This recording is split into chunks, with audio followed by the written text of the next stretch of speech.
As many of you know, Phocuswright has been tracking travel startups for many years. So we have, at this point, almost 8,000 companies in our database, which is available in our online research library for our research clients to filter and browse. So from this deep data set, I'll be sharing some insights on the fundraising environment with a focus on the impact that AI is having and will continue to have.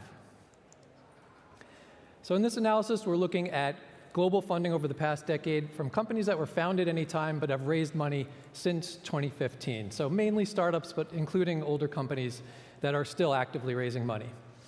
So we wound up including about 3,500 companies in this analysis, and these companies have raised about $97 billion in publicly disclosed funding since 2015.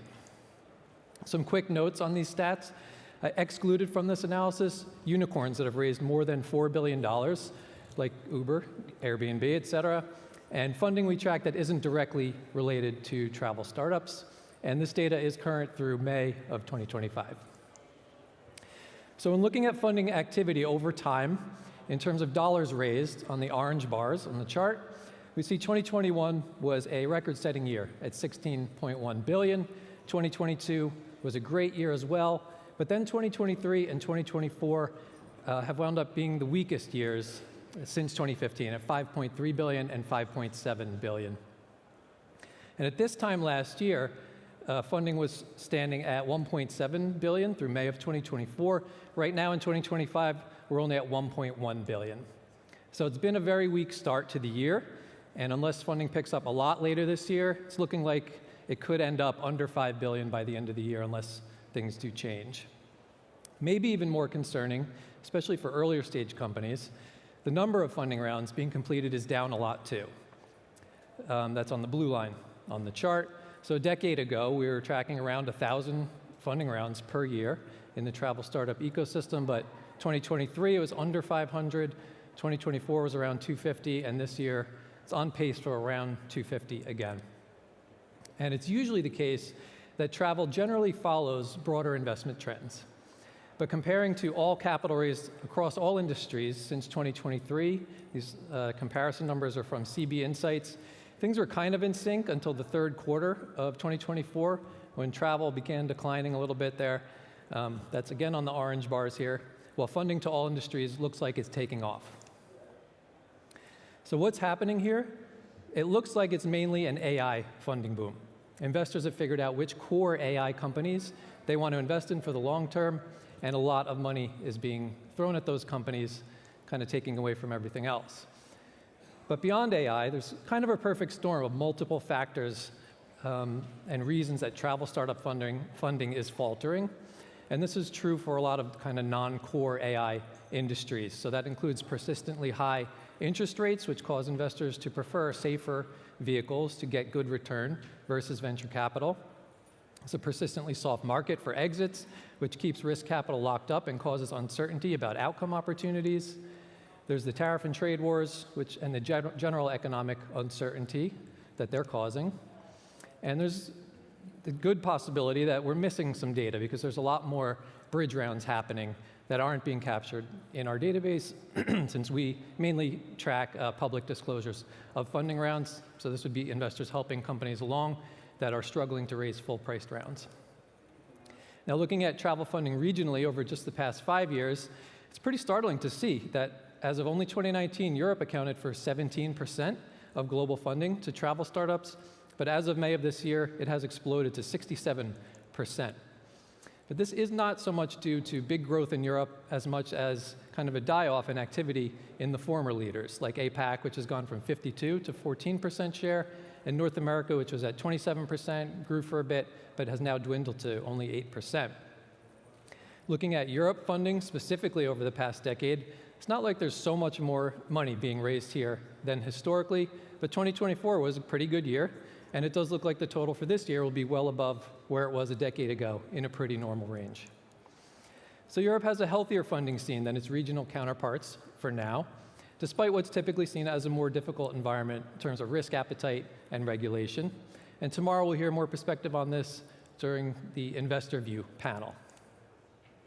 Now, Phocuswright recently conducted a global survey of travel entrepreneurs, and this is preliminary data from it, but it reflects what we just saw. It confirms that the majority of startups do see the fundraising environment as either very difficult or somewhat difficult, at 66% total, with around 20% saying it's neutral, only 8% saying it's favorable. But that isn't stopping them from trying to raise. 30% are actively raising now, 23% are preparing to raise, and 15% are thinking about it. Of those who are raising, top challenges include limited interest or understanding of the travel sector among investors, almost half said that, and investors being cautious due to market conditions or economic uncertainty at around 40%. And a few other reasons that are perennial challenges, but market conditions are probably the most unique they've been in a while right now, other than the pandemic, between the uncertainty about the economy as well as AI. So coming back to AI, like I've been implying, I think it probably is the biggest factor in the drought because of those core AI companies gobbling up a lot of the funds. But in addition to that, investors being uncertain about how AI will change both consumer behavior and how the industry operates. And AI enabling startups to do a lot more with less funds, meaning they just don't need to raise as much money. And AI enabling more competition and cutting the defensibility of proprietary technology or of having a team of great developers, meaning technology is less of a moat on its own than ever. And I'm sold that generative AI, and particularly autonomous agents, will be hugely disruptive, as you've heard a lot about today. Enough so that I fully focused on this in our annual 2025 Innovation and Tech Trends report, and we made that report free, so anyone can read it, even if you're not a Phocuswright Research subscriber. So the QR code, if you scan that, you'll go straight to that report. I'm also running a series of public webinars on the trends this year. Maybe some of you have attended those. So if you're trying to catch up on generative AI, the impact on travel, highly recommend you read the report and watch the webinars, which are embedded in the report. So this year, we're analyzing the way generative AI and autonomous agents will impact these 5 areas of the travel industry: company operations, the in-destination experience, travel distribution, travel marketing, and then the convergence of generative AI with digital identity. And I don't have time to go into all the trends and the effects on startups, but the impact on company operations is obviously very relevant to this discussion. And I think this quote from Sam Altman, CEO of OpenAI, sums it up well. Just in January, he said they believe that in 2025, we may see the first AI agents join the workforce and materially change the output of companies, and indeed, that is very much happening. If you haven't seen this, it's the way OpenAI imagines companies evolving in the coming years. So level 1 was chatbots, level 2 was reasoning models, we're moving into level 3, which is agents, and level 5 would be AI that can do the work of an entire organization. Pretty mind-boggling to try to process exactly what that means. But how could visions like this from tech leaders and visionaries and leading companies not cause uncertainty? So it's not like travel startups are not embracing AI, it's just that they're not seen as core AI companies and attracting funding accordingly in this phase of fundraising. So how are travel startups using Gen AI? Well, first, I'll note that only 3% currently aren't using it and have no plans to. That would be on the right side of the chart. 15% aren't using it but are exploring it. Then the top use is using it internally for productivity. Almost 2/3 are doing that. Then for content creation, a little over half. Then integrated into the core product, almost half. And enabling customer support, just around 1/3. And the proof's in the pudding. The majority, 54%, report that generative AI has had major positive impact on their company so far. Another 32% say minor impact, positive impact, and then 9% neutral. Almost no one said that they're seeing negative or even no impact. And the positive impact is most notable by far for faster product development and prototyping, followed by increased content output, improved customer service, and cost reduction. And what the point about prototyping implies to me is that the idea of the lean startup could get turned on its head. So for a long time, it was kind of common wisdom. It's better to test the market and then build a product for it, because it's hard, it takes a lot of time to build a product. But now, could be better to build a product first, because it's a lot faster, easier, build a prototype, then take it to the market and see if it sticks. Now, when asked to rank the ways that generative AI could impact their business and the industry over the next 2 years, the idea that smart use of Gen AI will be a differentiator in travel was the top-ranked choice overall. That's on the dark green bars on the chart. So a lot of faith in how disruptive it could be. Acceleration of product development and launching of features faster was top in terms of overall selection. That's the second set of bars. Followed by reducing the need for certain roles.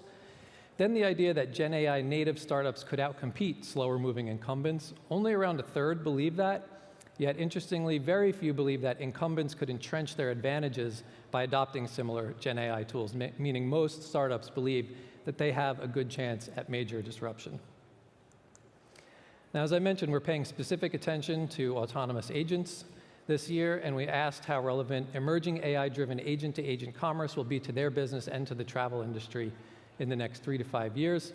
Very few said not relevant or even unsure. Most believe these agents will be very relevant or game-changing for both their business and the industry. Again, as you're hearing a lot in the conversations today, and you'll continue to hear into tomorrow. And the world of agentic commerce just got closer with Google announcing at their I/O conference in May the embedding of AI throughout their products, including the integration of shopping in the search experience, it's a big deal, and the rolling out of agent mode to handle complex multi-step tasks like travel.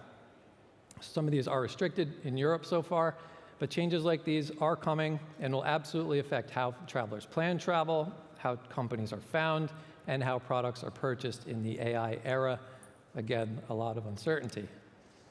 So to finish up, late last year I published a report titled The Impact of Gen AI on Travel Startups, and in it I drew a few theories. The first was that AI native companies building without technical baggage and thinking carefully for how the world may look in 5 to 10 years could gain distinct advantage over their legacy competition. For those who are familiar, think MCP, A2A, digital ID, agentic payments, agent marketplaces, et cetera. Because large companies have a lot of technical debt, particularly in travel, as well as kind of bureaucracy in how fast they can move. Many are experiencing the innovator's dilemma, where they have to rethink their business models and processes to stay relevant in the AI era. Google's a good example of that, how they need to roll out AI search at the risk of cannibalizing their traditional search revenue. So that might make you think investors should be throwing capital at startups who could disrupt incumbents. But my second takeaway was that as AI agents become capable of handling increasingly sophisticated tasks, startups of the future could be run far leaner, kind of like we saw in that chart of the 5 levels of automation from OpenAI. Thus, they could require less capital going forward. So that's an argument that funding could stay lower in the future. Paradoxically, my third conclusion was that the melting away of technical and resource constraints could trigger an explosion of new companies with a corresponding increase in competition as a direct byproduct, which means startups would need more money to break through all that noise. And then there's also the fact that capital loves productivity. So if AI is making companies more productive, which is increasing ROI, more capital will probably be thrown at them chasing that increased return. So bottom line, seems we're in a wait-and-see period right now with travel startup funding. The future is exciting, but a bit scary with all the uncertainty. We're all trying to understand what's coming with AI. I hope this presentation and the rest of the program helps shed and bring a little bit of clarity. But with uncertainty and dramatic change have always come dramatic opportunity. And there's good reasons to believe that travel startup funding will rise dramatically once again in the future. Phocuswright research has been helping the industry navigate uncertainty for a very long time. The best way to keep up on the world of travel startups is with our startup research, so you can scan this QR code to go directly to that, and of course by reading Phocuswright. And our travel startup survey that I presented some results from is actually still open. We decided to extend it to collect some more data. We have a laptop set up in the Phocuswright booth, so all entrepreneurs, if you haven't taken the survey yet, we'd love to hear your voice, so you can go over to our booth and just take the survey while you're here. So I hope to see you all at my panels tomorrow, where we'll dig into this all a lot more with some of the top travel investors as well as digital identity experts in Europe and beyond. But for now, Pete, let's kick off launch and see some travel innovation. Thank you.